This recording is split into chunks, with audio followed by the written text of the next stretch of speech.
민주노총이 정치 방침을 수립하기 위한 확대 토론회와 권영기 지도위원회 초청 강연을 개최했습니다. 특수고용 노동자를 상대로 한 윤석열 정부의 신종 탄압이 드러나고 있습니다.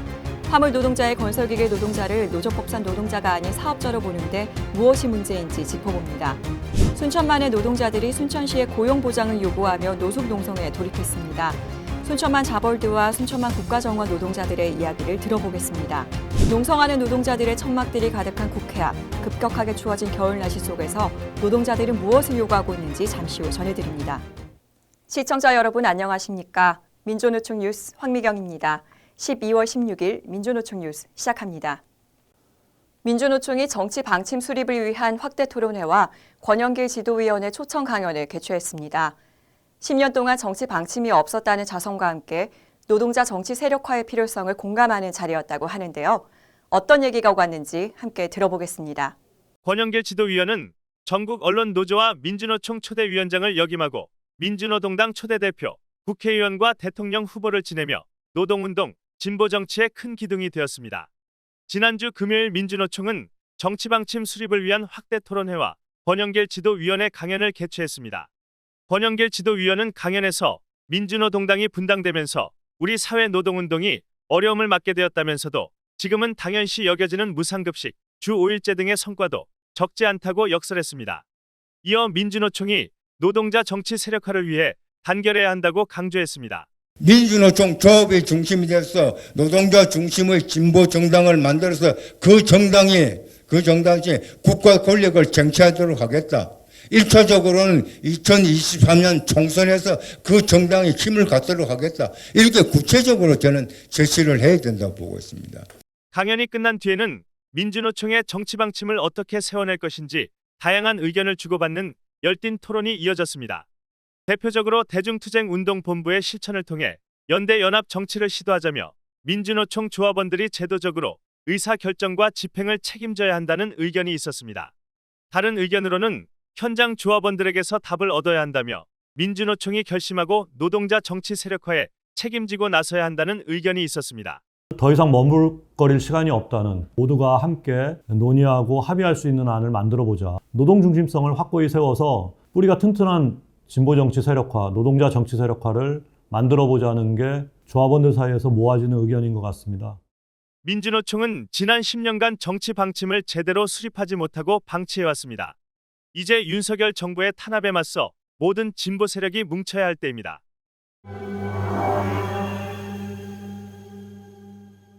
윤석열 정부에서 새로운 형태의 노동 탄압이 진행되고 있습니다. 특수고용 노동자들을 노동자가 아닌 사업자로 보면서 각종 형사처벌을 할 수 있게 만들고 있습니다. 이에 지난주 파업을 종료한 화물 노동자와 건설기계 노동자들에 대한 탄압이 예고되고 있습니다. 화물연대 노동자들의 파업은 종료되었지만 이들에 대한 윤석열 정부의 탄압은 계속되고 있습니다. 공정거래위원회는 공정거래법을 근거로 화물 노동자들을 사업자로 보고 이들이 사업자 간 담합을 했다고 지적합니다. 화물연대 노동자들의 동조 파업을 했던 건설기계 노동자들은 이미 이전부터 공정위의 제재를 받아왔습니다. 노동조건 개선을 위해 기계 임대료를 정하거나 건설기계 고용을 요구하는 것에 대해 사업자 단체 금지행위라며 부과된 과징금만 20억이나 됩니다. 화물 노동자들과 건설기계 노동자들은 수요일 오전 공정거래위원장을 공수처에 고발했습니다. 공정위에서 조사 중인 사건은 비공개가 원칙인데 한기정 공정거래위원장이 이례적으로 화물연대와 건설기계 노동자들이 사업자가 맞다고 입장 표명을 한 것입니다. 대기업의 탄압을 처벌하라고 공정위를 만들어 놓으니까 노동자들의 정당한 노동조합 활동을 돈으로 억압하려고 이렇게 가징금을 물리고 있는 것입니다. 이와 같이 특수고용 노동자들을 사업자로 보고 공정거래법을 적용하는 것은 윤석열 정부의 신종 노동 탄압입니다. 이전까지 화물연대나 건설노조에 대해 사업자로 본 적이 없고 올해 6월 화물연대가 파업할 당시에도 이런 일이 없었습니다. 심지어 2019년에는 특수고용 노동자들이 노동보호 사각지대에 놓여 있다고 한 바 있습니다. 2000년 초부터 노동조합을 만들어서 이제까지 활동을 해왔지만 한 번도 공정거래법의 적용 대상이라고 하면서 문제를 삼은 적이 한 번도 없거든요. 근데 왜 이번에 와가지고 이렇게 이제 하냐는 거죠. 결국은 화물연대에 대해서는 화물연대 파업을 무력화하기 위한 그런 의도를 가지고 공정거래위원회에 들어오는 거고, 또 건설기계 지부의 조합원들에 대해서도 건설노조의 이제 활동, 조직화 이런 것들이 이제 활발하게 이루어지니까 이런 노조 활동을 좀 옥죄해야 되겠다, 제약해야 되겠다, 이런 의도를 가지고 들어오고 있는 거다, 이렇게 볼 수밖에 없는 거죠. 다음 주 수요일에는 공정위 전원회의를 통해 특수고용 노동자의 노동조합을 사업자단체로 볼 것인지에 대한 최종 심의가 진행될 예정입니다. 이 심의는 1심 판결과 같은 효력을 갖는데 이에 따라 다른 특수고용 노동자들에게 매우 큰 영향이 미칠 것으로 예상됩니다. 민주노총은 특수고용 노동자들이 노동자로 인정받을 수 있을 때까지 탄압에 맞서 나갈 것입니다. 순천시청 일대가 노동자들의 투쟁으로 들썩이고 있습니다.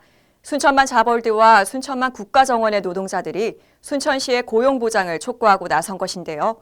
얼마 전 이들은 시청에서 노숙 농성을 시작했습니다. 순천만 자벌드는 대행사가 구조조정을, 순천만 국가정원은 비정규직 노동자들을 대규모로 해고했기 때문입니다. 노동자들이 왜 농성까지 해야 하는지 살펴봤습니다. 순천만 자벌드의 노동자들은 아동 청소년들이 직업 체험을 할 수 있도록 전문 강사로 일하며 다양한 교육 서비스를 제공하고 있습니다. 그런데 이곳 순천만 자벌드가 돌연 노동자들에게 지난달 3일부터 계약 만료 통지를 시작했습니다. 원래 12일 이후 개별 통보하겠다고 한 것과 달리 3일 오전 9시 30분부터 일방적으로 해고를 통지한 겁니다. 이 과정 속에 회사는 노조 가입한 것이 화가 나 문자로 해고 통지를 했다가 부당 노동 행위가 우려된다며 해고를 철회한 일도 있었습니다. 조합원들은 구조조정 중단, 상여금 지급, 노조 활동 인정, 순천시의 관리감독 정상화를 요구하며 노숙 농성에 돌입했습니다. 저희가 노동조합을 만들면서 11월 계약 대상자를 기준으로 해서 5명이 부당 해고가 됐습니다. 파업권을 얻어 부분 파업하고 있는 그 날짜로부터 위탁사는 직장 폐쇄를 단행을 했고요. 그 직장 폐쇄가 11월 1일 이후 오늘 12월 14일까지 계속되고 있는 상황입니다. 순천만 국가정원 노동자들은 현장의 매표, 미화, 차량을 운행해 실질적으로 정원을 운영하는 노동자들입니다. 순천시는 내년 국제정원 박람회 개최 준비와 재정비를 위해 5개월간 휴장을 결정하면서 노동자들에게 무급 강제 휴직을 통보했습니다. 이에 노동자들은 매년 반복되는 집단해고에 대해 안정적 고용을 할 수 있는 대책 마련을 요구했습니다. 특히 국제정원 박람회 사전 준비와 사후 철거 기간 동안의 고용을 보장하라며 노숙 농성에 돌입하고 순천시의 답변을 요구했습니다. 저희들은 매년마다 1년 단위로 근로 계약을 하고 있습니다. 고용 불안을 안 겪게 고용 승계를 해달라고 순천시에다 요구하고 있습니다. 불안에 떨지 않게 관람객을 맞이할 수 있는 그런 서비스 정신을 기르게 고용 승계를 해 주십시오. 이런 노동자들의 외침에 순천시 노관규 시장은 SNS에 법에도 없는 일을 무리하게 요구하는 사람들도 적당히 해주셨으면 이라는 막말로 분노를 샀습니다. 순천시는 자벌드와 국가정원 노동자들의 요구를 귀담아 듣고 요구에 응답해야 할 것입니다. 이번 주 기온이 영하 10도 이하로 떨어지면서 야외에서 걷기조차 힘든 날씨가 이어지고 있는데요. 이런 날씨 속에서도 칼바람 부는 국회 앞 농성장을 지키고 있는 노동자들이 있습니다. 농성을 하는 이유도 다 제각각인데 겨울에도 투쟁을 이어갈 수밖에 없는 이유는 무엇일까요? 국회 앞 현장을 직접 다녀왔습니다. 국회 정문 앞 인도는 농성하는 노동자들의 천막으로 가득합니다. 가장 먼저 농성장을 차린 노동자는 한국와이퍼 노동자들입니다. 오늘로 벌써 단식 40일차입니다. 외국 자본인 댄소코리아가 올해 말로 일방적인 폐업 통보를 하면서 한국와이퍼 노동자들은 생존권의 위협에 처해 있습니다. 단식 농성이라는 이런 극단적인 방식을 택한 것도 사실은 국정감사를 통해서 저희들이 확보한 고용노동부의 특별근로감독이 진행됨에도 불구하고 실제적으로는 실효성이 없기 때문에 그 책임자들이 나서서 이 문제에 관련해서 제대로 된 그들이 말하는 법과 원칙이 아니라 대한민국을 움직일 수 있는 상식적인 법과 원칙으로 한국와이퍼 문제도 해결될 수 있기를 바랍니다. 노조법 2, 3조 개정을 위한 단식 농성도 계속 이어지고 있습니다. 이들의 단식도 오늘 17일차를 맞았습니다. 대우조선 하청노동자 투쟁이나 화물연대 파업 등 오래 굵직한 투쟁마다 노조법 2, 3조 개정 필요성이 언급되면서 노조법 2, 3조 개정 기회를 놓칠 수 없다고 이들은 입을 모읍니다. 수많은 이제 손배 폭탄으로 노동자들이 정당한 쟁의 행위를 할 수 없도록 대대손손 노동조합을 할 수 없도록 지금 옥죄어오고 있고, 또 하청 노동자들 같은 경우에는 진짜 임금 인상의 결정권을 가지고 있는 원청 사용자하고 단체 교섭을 진행할 수 없습니다. 그래서 수많은 노동자들이 목숨을 잃어가고 있는 이 상황에서 국민의 민의를 대변해야 할 국회가 이번 임시국회에는 반드시 노조법 2조 3조를 개정해야 합니다. 한편 공공부문 비정규직 노동자들도 국회 정문 앞에 농성장을 차렸습니다.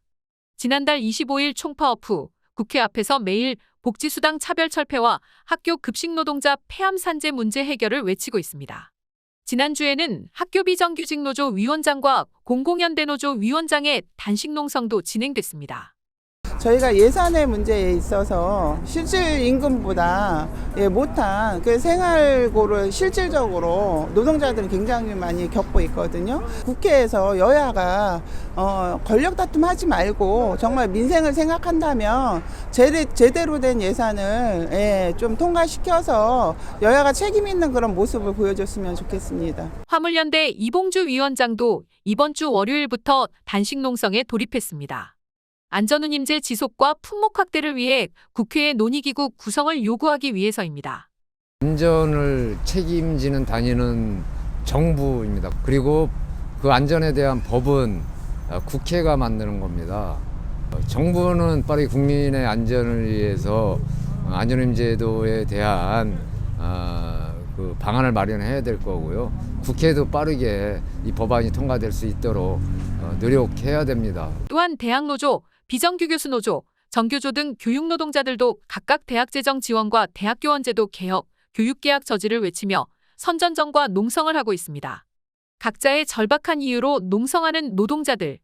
엄동설한 속에서 농성을 이어가는 노동자들의 목소리를 국회는 외면해서는 안 될 것입니다.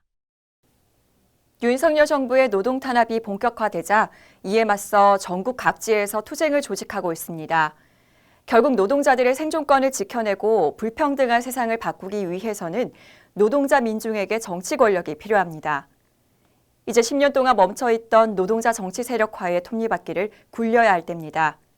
현장에서 토론하고 실천해서 노동자들이 정치의 주인으로 나서야겠습니다.